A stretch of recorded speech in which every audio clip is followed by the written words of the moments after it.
Hello students, आज का हमारा वर्कशीट है नंबर 5, जो कि क्लास 7वीं के लिए है। विषय विज्ञान है, साइंस। अपना नाम यहाँ पे लिखें और अपने क्लास टीचर का नाम यहाँ पे लिखें, क्योंकि डेट 7 अक्टूबर 2020 के लिए वर्कशीट है। तो हमारा आज का वर्कशीट है साइंस का। तो हमारा विद्युत परिपथ के घटक पाठ का नाम है एक। चलिए पढ़ते हैं।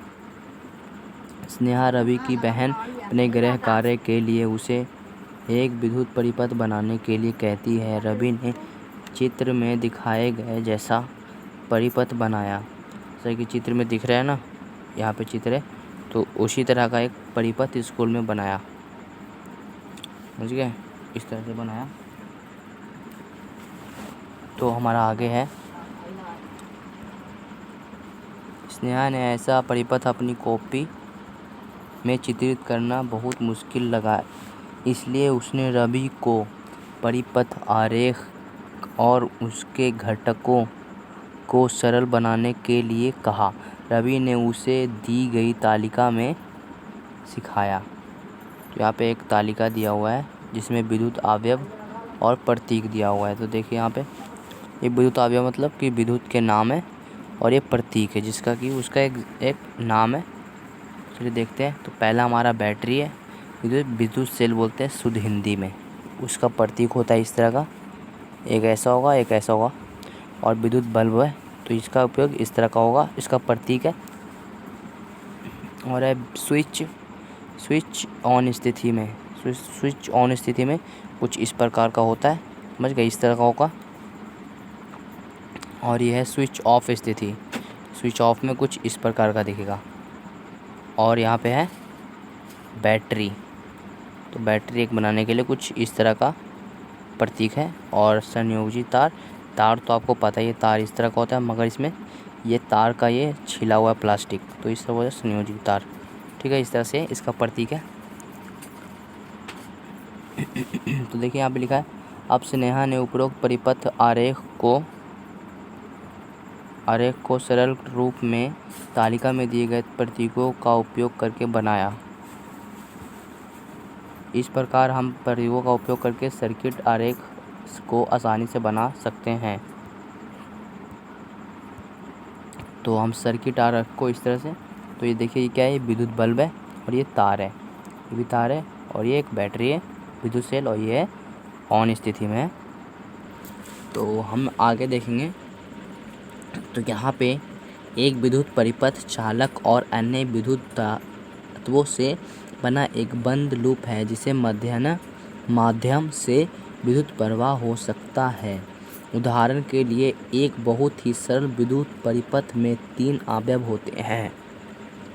पहला बैटरी, एक बल्ब और विद्युत तार, जो दोनों संयोग को जोड़ता है।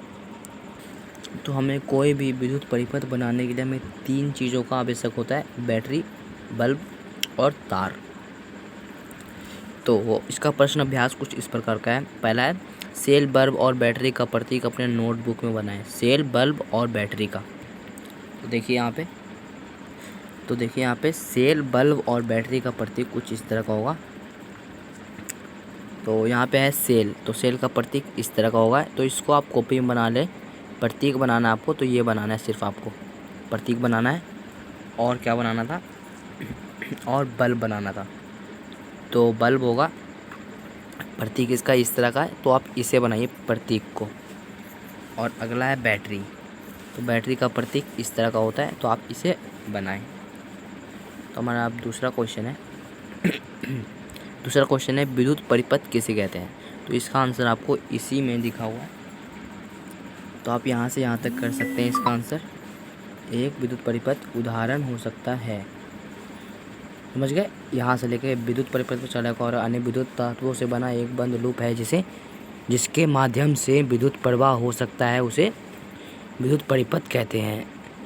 हमारा अगला क्वेश्चन है, प्रश्न नंबर 3 है, एक विद्युत परिपथ बनाएं जिसमें एक विद्युत सेल, 2 विद्युत बल्ब, संयोगित तार और स्विच ऑन स्थिति में हो।